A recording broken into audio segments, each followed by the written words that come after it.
Alright, well, we got the TTR put back together. We got the carb finished being rebuilt. We had to put new diaphragm O-rings up in there. We put a new spring, new diaphragm itself. The carburetor is pretty much fully rebuilt. And we got a new air boot there going into the cylinder. We've got all our hoses hooked back up.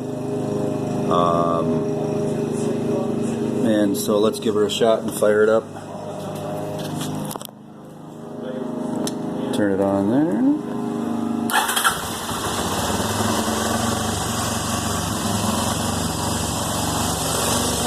She fired right up.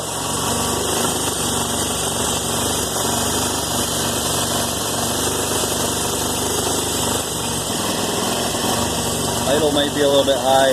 I've got to adjust the throttle still.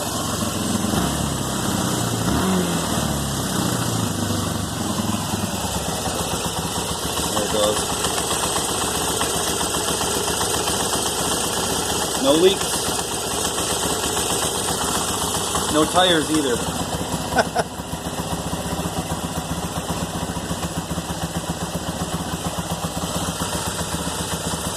All right. Success.